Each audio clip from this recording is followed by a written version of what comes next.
पानीपत के model town में स्थित पीसीसी एकेडमी में आज पानीपत की महिला थाना एसएचओ रेखा को लेक्चर देने के लिए बुलाया गया।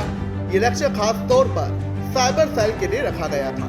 वहीं आपको बता दें कि पीसीसी एकेडमी में पहुंचने पर रेखा जी का जोरदार तालियां बजाकर छात्रों द्वारा स्वागत किया गया।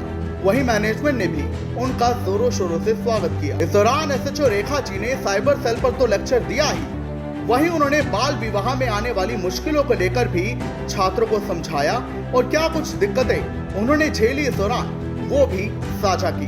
देखिए तस्वीरें। ये पॉइंट हमारा रहेगा था।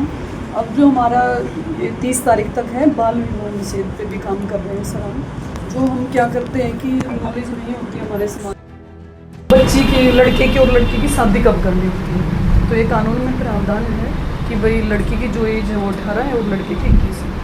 तो हम क्या करते हैं कि नॉलेज होते नहीं है, गरीब परिवार है समाज, तो क्या कर देते हैं 18 साल से कम उम्र की बच्चे की शादी करें।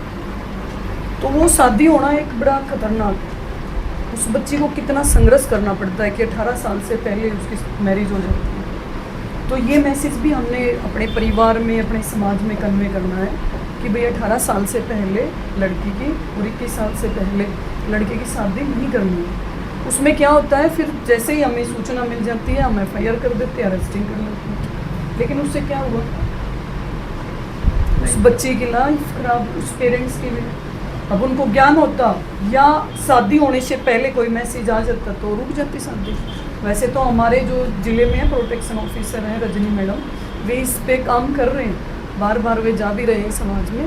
लेकिन उसके साथ साथ भी हमारे SP साहब ने और हमारे DG साहब ने हमें भी साथ साथ में इन्वॉल्व किया है उस चीज़ में कि हम जैसे ही अवेयरनेस प्रोग्राम में जाते हैं तो हम बाल विवाह पे भी जो है वो काम करें। तो आप सभी से ये रिक्वेस्ट है कि हमने बाल विवाह को भी रोकना है। ये नहीं देखना कि मेरे पड़ोस में एक बच्चे की शादी हो रही है और उसकी कम उम्र है, क्योंकि हमें सबको नॉलेज होती है कि किस पड़ोस में किस बच्चे की कितनी उम्र है। ना तो खुद की होने देना और ना किसी की गली मोहल्ले में भी होने देना, उसकी सूचना जरूर देनी है। और वो पहले था कि हमने पुलिस को सूचना दे दी कहीं हमारा नाम ना आ जाए।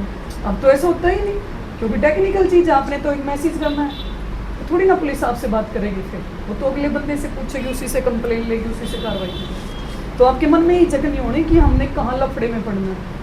हमने तो समाज में काम करना है कि कहीं भी कोई गलत चीज़ ना चल रही। और जैसे ही आपको लगता भी है, अपनी गली मोहल्ले में लगता है कि कहीं भी कोई क्राइम हो रहा है, तो आप उसकी तुरंत सूचना दें 112 पे, 1091 पे, 100 नंबर पे।